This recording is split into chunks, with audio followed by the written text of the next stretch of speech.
I love movies, and apparently, so do you. The drama is written and directed by Kristoffer Borgli and follows a happily engaged couple that is put to the test when an unexpected turn sends their wedding week off the rails. Starring Zendaya and Robert Pattinson, the film is just making insane waves right now. I mean, not to mention just from that trailer alone. I should preface by saying I'm not going to get too much into the spoilers, but I mean, I'm sure everyone saw the trailer, and I mean, everyone's seen the film by now. I'm just reviewing it hella late, even though I saw it on opening week. But yeah, from that trailer alone, we literally know, okay, there is a secret that Zendaya's character tells the best man and the bridesmaid, and then a whole slippery slope occurs after that. And I just think that's incredible marketing, especially, I think for a smaller film, you need to be creative with marketing, unfortunately, because nowadays you can't just be a successful low to mid budget film unless you stand on top of the Vegas sphere like Timothée Chalamet. Or at least in this case, you do wedding elopements in Vegas with Zendaya next to you, which to me is just fucking insane. I'm so happy that she actually set out to do that. I've never seen something like that done for a film ever. But yeah, the marketing for this film was really insane and creative, and I'm really happy that they were able to get a good return and get people seated for this. Well, to get into all that great marketing, we probably have to talk about the controversies because of that. Which, I mean, okay, in people's defense, I can understand why they would be a little taken aback by what happened, but at the same time, aren't we all here from the trailer? I mean, I assume that a lot of these theaters were sold out because, hey, one, Zendaya and Robert Pattinson, but two, most of all, it's from that crazy trailer where they're literally saying, oh, she's got this crazy secret. What's going on? We have to know what's happening. I mean, so you know that it's something a little controversial, which I don't think anything can prepare you for what the fuck she says in this movie. It was actually... It was a really sore subject, even though I do think they handled it pretty well. Even though it is a dark comedy, they handle it with a good amount of tact, and I think that they address these issues and how people do react to very sensitive topics like that, and how people's perception of you can change in an instant after just learning something about your past. People were very mad because they thought that this was a straight-up rom-com, which, I mean, to be honest, even if you haven't watched the trailer, something just seems really off, like with all these pictures they're taking, or if you know anything about the director's past films, this is honestly playing it a bit safe. But, I can understand, okay, you're going with your boyfriend and girlfriend to this movie, and now you're like, wait, we're addressing these topics. I thought we were just going to be seeing like a rom-com. I thought he's going to give her the ring, everything's going to be happily ever after. No, it's a lot more complicated than that, and like people weren't prepared. And the subject at hand is just, it's a very, very sore subject, especially for our times. I will not say what it is. If you haven't seen the film, please go see it and be very surprised. Do not, please, stay away from any type of spoilers online. I'm so glad that I wasn't spoiled at all, because I was thoroughly surprised. Me and my girlfriend, we had our guesses. Both, I want to say she was a little close, but both of us were, like, honestly way off. We did not guess this whatsoever. But overall, I can understand why some people may be upset by this, but obviously you're just not good at reading into context or media literacy, and maybe you just didn't know what you were getting yourself into. Maybe you should, I don't know, just not... I don't know how to say this without being insensitive. Maybe you should just, just watch the movie for what it is and then judge later on without just being super sensitive. I mean, it's obviously a dark comedy, but it also is a drama, hence the title. I would love to talk about the director, Kristoffer Borgli. I hope I'm saying his name correctly. I did see Dream Scenario. I have not seen Sick of Myself. I've heard a lot of great things about Sick of Myself. I need to give that a watch soon. But Dream Scenario, that was a pretty cool film from that year. I didn't love it maybe as much as some people, but I did really like it for what it was, and it was risky. And it had a lot to say about cancel culture, and I think it really filmed the nightmare sequences really well. Also, Kristoffer Borgli is, I think, a director who has a distinct voice, and he got a great performance out of Nicolas Cage. It wasn't just the usual Nicolas Cage shit. It was actually pretty different, even for him. But yeah, I think Kristoffer, he's someone who does have something to say. I mean, I know he also had his own controversy. I think it was something entailing him talking to a young girl years ago. I won't touch too much on that. I'll just try to talk about the film at face value. I do think he directed this very well. It feels very refreshing, especially in terms of what we get in terms of the romance, comedy genre. But it's actually really good. It's shot very well. I'm going to attempt to say this DP's name. Okay, I do not want to butcher this. I'm so sorry. Arseny Khachaturian shot this beautifully on Kodak film, and I think that, along with the editing was by Borgli himself and Joshua Raymond Lee.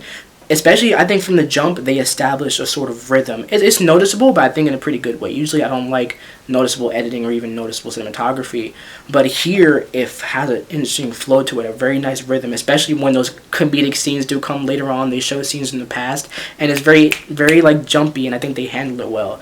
Really feels like a classic comedy kind of edit to it, and it's a very good cast. Obviously we have Zendaya, Robert Pattinson, Alana Haim, Mamadou Athie, and then we have Haley Gates. She's someone who I've been seeing so much in, especially with a film with Zendaya. She was also in Challengers with Zendaya. Now she's been in, this A24 film and another A24 film, The Moment, with Charlie XCX. So Haley, to me, is a very distinct actress, and I think she has a really cool moment in this. It causes a lot of drama. And I really like Alana Haim. I think she was really great in Licorice Pizza as this, in terms of a newcomer, I think she's been doing really good roles. And now with this film, she's the most unlikable character, and I do wish that she was maybe written a little differently instead of just being like, I'll say it, like she's the bitch. I think everyone has been thinking that about her rather than any type of three-dimensional character. I think that she does just serve that purpose, which I guess she serves it well, but I want a little more out of her, especially like loving, especially seeing her in her past work. But Mamadou Athie, I think, and I'm so glad to see him getting some praise for this, because I love him in Archive 81 and other roles he's done, and here he has a little bit of time to shine. I think he plays a really good best man, and you see him struggling with this topic just as much as Robert Pattinson is. And now we can talk about Robert Pattinson and Zendaya, who they work so well together. Obviously in the marketing we knew that they were going to have really good chemistry, but I think that here they really showcase that in the film so well. I wasn't really expecting them to have such great chemistry, and then when you see the drama start to set in, I can feel that tension, and I can really feel both of them trying to hold on and work these things out. But you can tell it becomes tough, and all of a sudden this thing comes out about this person that you thought you knew them, but essentially maybe you don't entirely. Do we ever really know the person we're about to marry? And when we do learn this thing, is that love enough to stay with them? So I think the film poses a lot of good questions. Does it delve into those questions enough? Maybe not so much. I think it kind of just plays it for a comedy most of the time. I do wish that they took some more time to flesh out these ideas. But all in all, I think Zendaya and Rob gave incredible performances. I would love to see award recognition for both of them. I don't know. It's very early. I don't know if there will be room for them. Hopefully this film keeps this steam by the end of the year. It's definitely one of the best of the year in my opinion, so hopefully other people think that by come award season. If Zendaya doesn't get something for Dune and Best Supporting, I hope that she can at least get something for lead here, and it would be great to see Rob get a lead acting performance nomination. We have never seen him get any nomination in general, so this would be pretty monumental. Overall, I thought that the drama was a really strong film. Like I said, it's one of the best films. I think it might be one of my favorite films of 2026, which is why this is a little late as I'm getting this channel started, but I wanted to make sure I was fitting in time to talk about this. I do think it's a very important film for 2026, and I hope that more people can watch it. I'm happy that a smaller film, which isn't horror, it's not sci-fi, it's not action, it really is just a drama with romantic and comedy undertones, it's doing very well, and I hope that more films can do well like this. And hopefully not every time they need A-list actors like Rob and Zendaya, but at least they were able to give that film the push it needed, as well as a trailer. And I think it's a really strong film. I will say the writing could have been a lot stronger, especially in terms of Zendaya's character. From the trailer, it may seem like she's the main character, or at least sharing the lead with Rob, but really it's Rob who is the lead, and I think it follows his perspective a lot of the time. And it would have been nice to really get more of equal footing there, especially in certain parts in the middle. It's like she kind of takes a little bit of a step back. And I just love seeing Zendaya. Maybe I'm just a sucker for that. I'm very biased. If they were really like a duo and we saw both their perspectives, I think this film would have been way stronger. And like I said, if the writing, fleshed out more ideas with the commentary itself and other side characters, this could have been at least a 4.5 easy. I will say the film does play it a bit safe, especially when compared to something like Dream Scenario. I think I do identify with this film a little more, and I will definitely be rewatching it. I can't see myself rewatching Dream Scenario, but I think that's because it took a lot more risks. And the drama definitely plays it safe and tries to be a little more lighthearted.